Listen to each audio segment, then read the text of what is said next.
ଭାଷାର ପ୍ରକାରଭେଦ ଓ ସମ୍ପର୍କ ବିଷୟରେ ଆଲୋଚନା କର। ଭାଷା ହେଉଛି ଭାବ ପ୍ରକାଶ ବଳିଷ୍ଠ ମାଧ୍ୟମ, ଉଦ୍ଦେଶ୍ୟ ଓ ସ୍ତର ଅନୁସାରେ ଭାଷାକୁ ବିଭିନ୍ନ ଭାଗରେ ବିଭକ୍ତ କରାଯାଇଛି। ଯେପରି ଭୌଗୋଳିକ ସ୍ଥିତି ଅନୁସାରେ ଭାଷାର ସ୍ଥିତି ହୋଇଥାଏ ବା ଐତିହାସିକ ବିକାଶ କ୍ରମ ଅନୁସାରେ ଭାଷାର ବିବର୍ତ୍ତନ ଦେଖାଯାଇଥାଏ, ଠିକ୍ ସେହିପରି ଭାଷାର ଉତ୍ପତ୍ତି ଓ ବିକାଶ ଧାରାକୁ ନେଇ ଏଗୁଡ଼ିକ ବିଭିନ୍ନ ରାଗରେ ବିଭାଗକରଣ କରାଯାଇପାରିଛି। ତୁଷାର ନିସ୍ତାରଣ, ଚିରଶ୍ରୁତ, ଶ୍ୱେତସ୍ୱନୀ, ସ୍ତତ ପରି ଭାଷାର ପ୍ରଭାବ ନିରବିଚ୍ଛିନ୍ନ, ଅଗ୍ରଗାମୀ ଓ ପ୍ରବର୍ତ୍ତମାନ। ତେଣୁ ମାନବ ସମାଜରେ ବ୍ୟବହୃତ ଭାଷାର ରୂପ ମଧ୍ୟ ସ୍ଥିରୀକୃତ। ମୂଳ ଭାଷା ଯେଉଁ ବୃହତ ଭାଷାର ବହୁ ଶାଖା ସୃଷ୍ଟି ହୋଇଥାଏ, ଏହି ଭାଷାର ରୂପ ହିଁ ଇତିହାସରେ ଆଧାରିତ।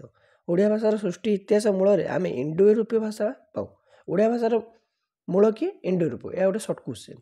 ଭାଷାକୁ ପରିବାର ମୂଳ ଭାଷା ରୂପେ ଏହାକୁ ଗ୍ରହଣ କରାଯାଇଥାଏ।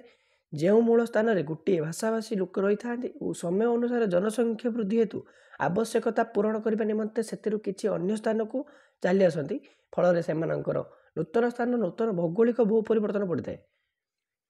ଫଳରେ ମୂଳ ଭାଷାର ପରିବର୍ତ୍ତନ ଦେଖାଯାଏ। ତେଣୁ ଯେଉଁ ଭାଷାର ବିଭିନ୍ନ ପ୍ରଶାଖା ଯୁକ୍ତ ଭାଷା ସୃଷ୍ଟି ହୋଇଥାଏ ତାହାକୁ ମୂଳ ଭାଷା ବୋଲି କୁହାଯାଏ। ମାନକ ଭାଷା ଯେଉଁ ଉପଭାଷା ତା'ର ଆଖପାଖ ଅନ୍ୟ ସହଯୋଗୀ ଉପଭାଷାମାନଙ୍କ ଉପରେ ନିଜର ସାହିତ୍ୟିକତା ଓ ସାଂସ୍କୃତିକତା ଶ୍ରେଷ୍ଠତା ଆରୋପଣ କରି ସେମାନଙ୍କ ଦ୍ୱାରା ସେମାନଙ୍କ ଆଦର୍ଶ ପ୍ରତିନିଧି ସ୍ଥାନୀୟ ସର୍ବାଧିକ ସର୍ବସାଧାରଣ ରୂପେ ବିବେଚିତ ହୋଇଥାଏ, ତାହାକୁ ମାନକ ଭାଷା ବା ପ୍ରମାଣିକ ଭାଷା ବା ଆଦର୍ଶ ପରିବେଷ୍ଟିତ ଭାଷା କୁହାଯାଏ।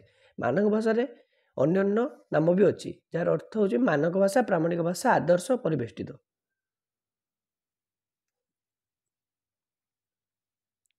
ଏହାର ଲକ୍ଷଣ ଓ ବୈଶିଷ୍ଟ୍ୟ ଯେକୌଣସି ବିଭାଷା ମାନଙ୍କରେ ଭାଷାର ପରିଣତ ହେବା ପରେ ତାହାର ଅନ୍ୟ ସହଯୋଗୀ ବିଭାଷାମାନଙ୍କ ଉପରେ ପର୍ଯ୍ୟନ୍ତ ବିସ୍ତାର କରେ।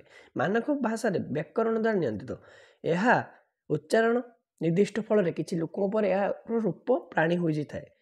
ଏହା ବ୍ୟାକରଣ ଦୃଷ୍ଟିରୁ ଶୁଦ୍ଧ ବୋଲି କୁହାଯାଏ। ଶିକ୍ଷା, ସାହିତ୍ୟ, ପ୍ରଶାସନ ଇତ୍ୟାଦି କ୍ଷେତ୍ରରେ ଏହାର ବ୍ୟବହାର ହୋଇଥାଏ। କଥିତ ଭାଷା ଭାଷା ସାଧାରଣତଃ ଦୁଇ ପ୍ରକାର, ଗୋଟିଏ କଥିତ, ଅନ୍ୟଟି ଲିଖିତ। କଥିତ ଭାଷାର ଉଚ୍ଚାରଣକ୍ଷମ ଶବ୍ଦର ବିନ୍ୟାସ ଅଭିବ୍ୟକ୍ତ ଶୈଳୀରେ ସ୍ୱାଭାବିକ ପ୍ରାଧାନ୍ୟତା ଦିଆଯାଏ। ଓଡ଼ିଆ ଭାଷାର ମାନକ ଭାଷାରେ ଗୋଟିଏ ଥିଲା ବେଳେ ଅନ୍ୟଟି ହେଲା କଥିତ ରୂପ। ଆଞ୍ଚଳିକ ସ୍ତରରେ ଏହା ବିଭିନ୍ନ କଥିତ ଭାଷାକୃତ ପରିବର୍ତ୍ତନଶୀଳ। ଓଡ଼ିଶାରେ ଓଡ଼ିଆ କଥିତ ଭାଷାକୁ ସାଧାରଣତଃ 4ଟି ସ୍ଥାନରେ ଅନୁସାରେ 4 ଭାଗରେ ବିଭକ୍ତ କରାଯାଇଛି, ଯଥା ଏଗୁଡ଼ିକ କ'ଣ କ'ଣ?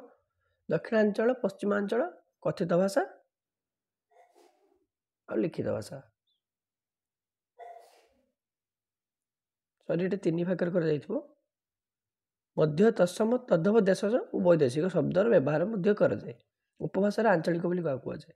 ଭାଷାର ଚିର ପରିବର୍ତ୍ତନଶୀଳ ନଦୀ ସ୍ରୋତ ସ୍ରୋତେ ପରିବର୍ତ୍ତନ ରୂପ ଆଧାର କଲାବେଳେ ଭାଷାର ମଧ୍ୟ ବଦଳେ। କିନ୍ତୁ 2ଟି ମୁଖ୍ୟ କାରଣ ଗ୍ରହଣ କରି ଭାଷାର ପରିବର୍ତ୍ତନ ଆମେ ପ୍ରଥମତଃ ସ୍ଥାନ, ଦ୍ୱିତୀୟତଃ ସମୟକାଳ। ଏକ ସୀମିତ କ୍ଷେତ୍ରରେ ବସବାସ କରୁଥିବା ବାସୀଙ୍କ ଭାଷା କାଳକ୍ରମେ ସ୍ରୋତ ପରିବର୍ତ୍ତନ ହେବାର ଲକ୍ଷଣ କରାଯାଇଛି। 2 ବା ତତୋଧିକ ଭାଷାର ସଂସ୍ପର୍ଶ ଘଟିଲେ ଭାଷାର ପରିବର୍ତ୍ତନ ଦେଖିବାକୁ ମିଳେ।